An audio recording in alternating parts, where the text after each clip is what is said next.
Dear learners and viewers, I welcome you all to today's program.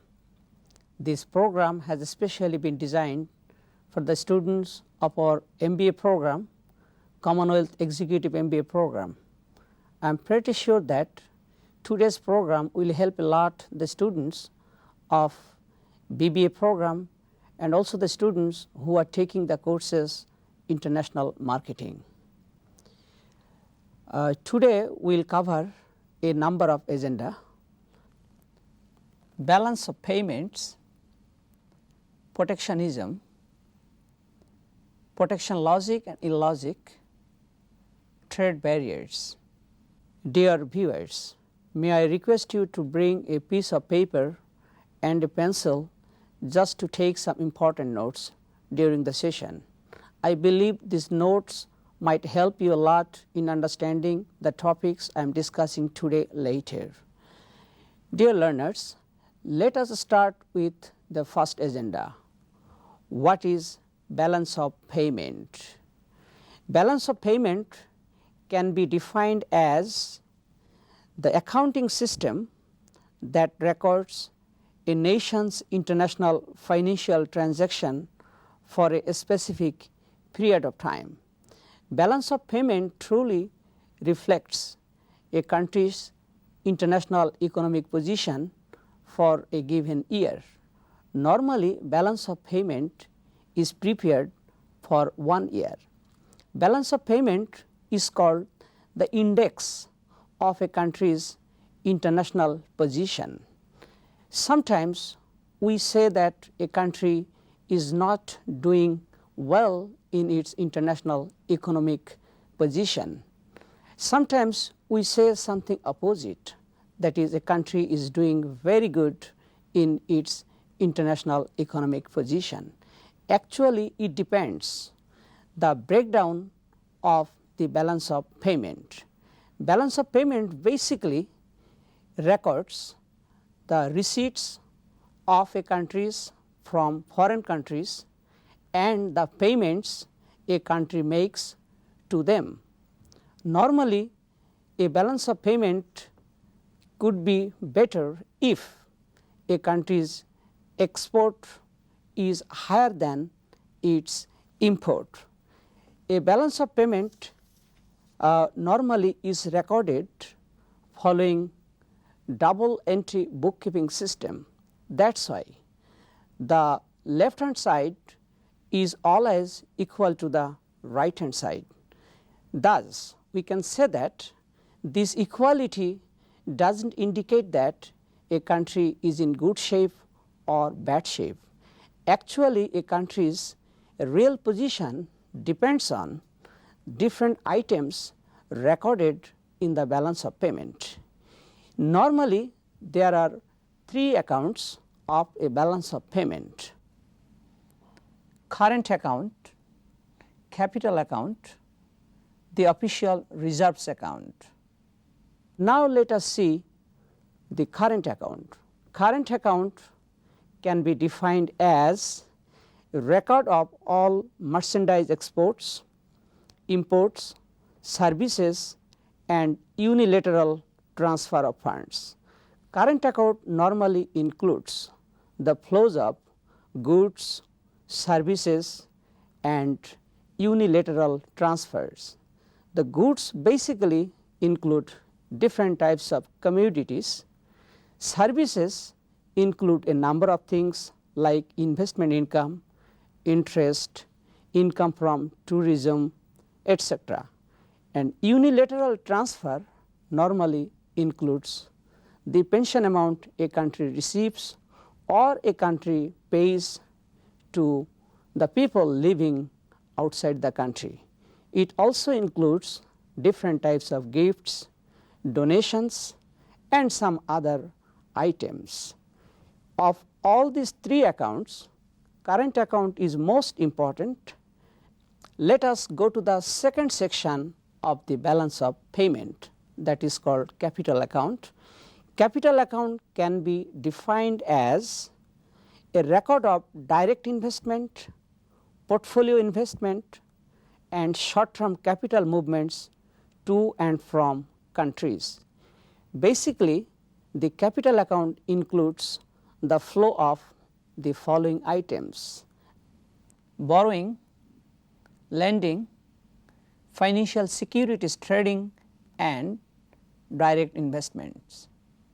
Capital account is also an index of a country's position. Some countries we see that their trade balance is negative, but their balance of capital account is positive, that is surplus.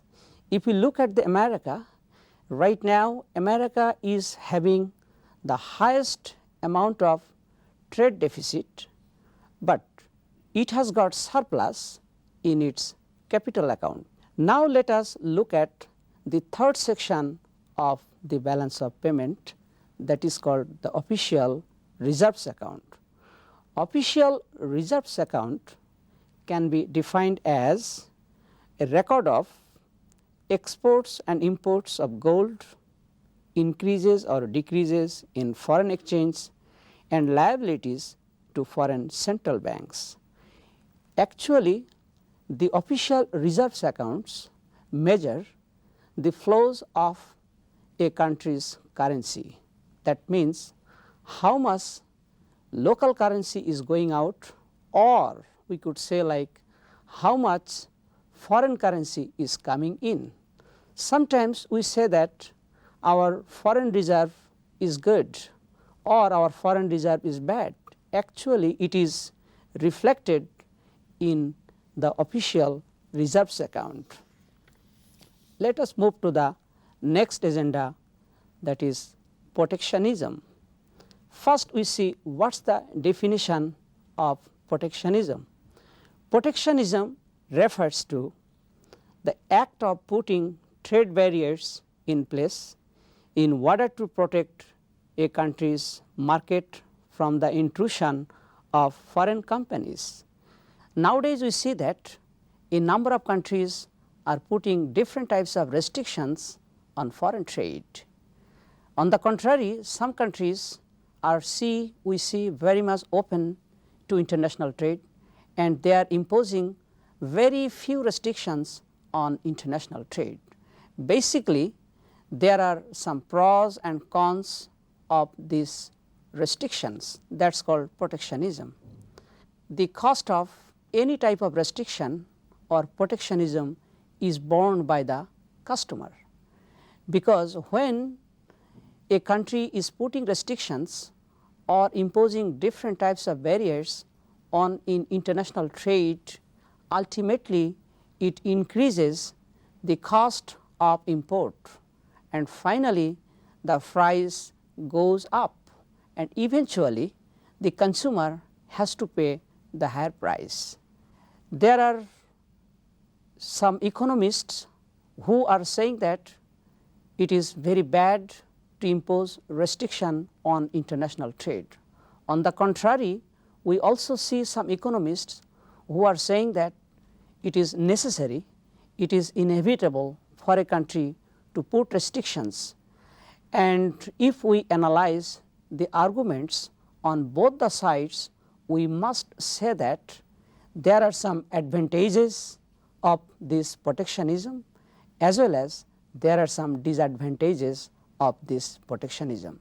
Now, let us see the logic and illogic of this protectionism. Let us start with the protection logic. Number 1, protection of an infant industry. Number 2, industrialization of a low-wage nation. Number 3, national defense. Number 4, protection of the home market. Number 5, need to keep money at home.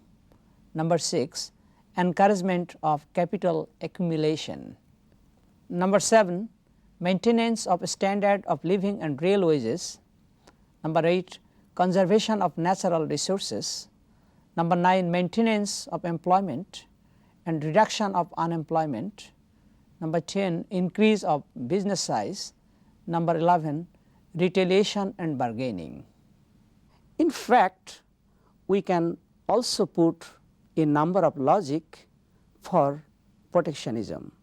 Of all the important points I have mentioned, the economists are saying that the first 3 points or the first 3 arguments are the most potent.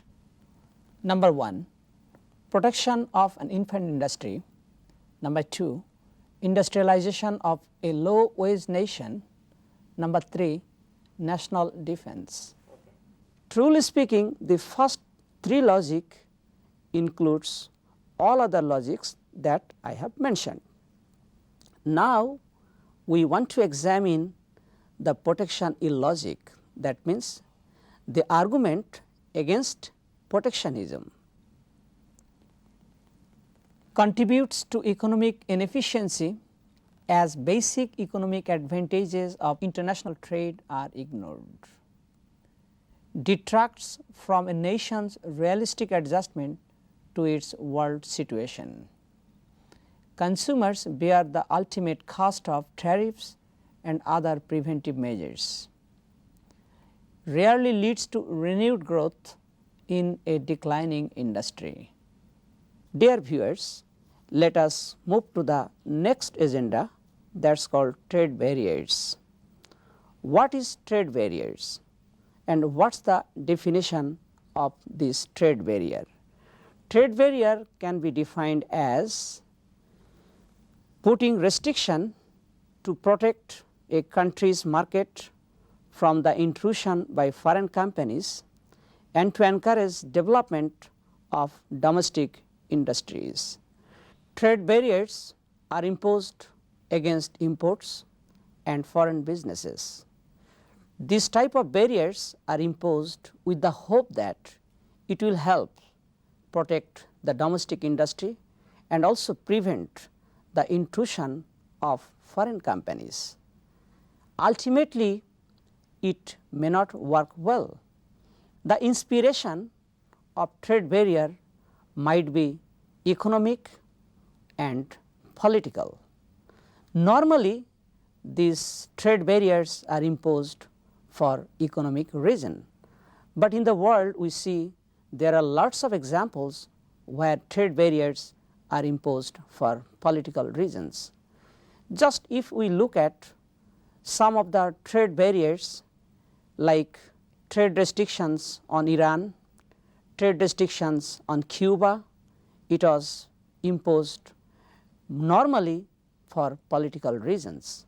But these trade barriers are imposed with the encouragement of the local industry, because when a government imposes these sorts of restrictions on the imports, the local companies get the ultimate benefit of it.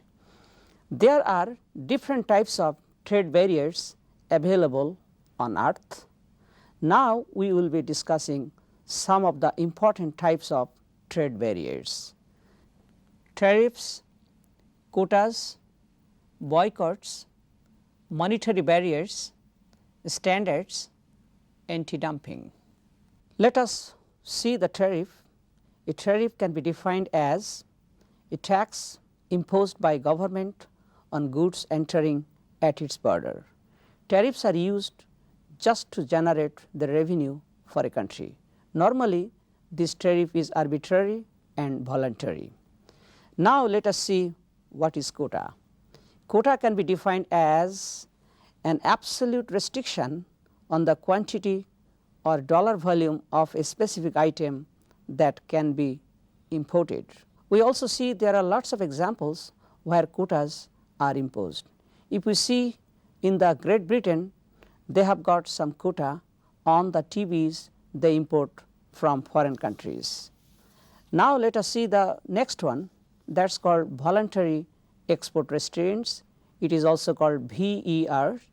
It can be defined as an agreement between the importing country and the exporting country for a restriction on the volume of exports. It is much similar to quota, and this type of restriction is imposed voluntarily by the exporting countries. When America raised its voice against Japan, then Japan voluntarily reduced the amount of car export to America. It is good because by doing this, a company or a country can avoid some stiffer restrictions. Now, let us go to the next, that is called boycotts and embargo. A boycott is an absolute restriction against the purchase and importation of goods from other countries. But an embargo is a refusal to sell to a specific country. A boycott may be formal, may be informal. It may be imposed by the government or by the trade associations. Now, let us look at the next, that is called monetary barriers. It is also imposed by some other countries. It can be defined as regulating international trade position by the government using various forms of exchange control restrictions. There are three common types of monetary barriers: block currencies, differential exchange rates, government approval. Now, let us see standards. Standards can be defined as a non-tariff barrier which requires the imported items to have a particular set of characteristics to protect health, safety and product quality. It is also available in international market. And the last point is anti-dumping. Anti-dumping is a new non-tariff barrier where anti-dumping laws are designed and used to prevent foreign producers from using predatory pricing. Predatory pricing is a pricing method where the price is set below the cost price. In anti-dumping, the country normally assesses the amount of difference between the real cost and the price it is charging, and that variation is charged as a penalty, and by using this penalty it is possible to discourage import or to discourage foreign companies to enter the domestic market. Dear viewers, this is all about today's discussion, and today just we have discussed what is balance of payments, what are the three major accounts of balance of payments, and how balance of payment can be used just to measure a country's international economic position. And also we have looked at different types of trade barriers and what are the arguments for or against this type of trade barriers. And finally, we have discussed different types of trade barriers that are available in international market. Dear students and learners, this is all about our today's discussion. If you have any question or query or any observation, we must appreciate if you send it through mail or telephone or some other ways. Thank you very much. Have a good time. Thank you.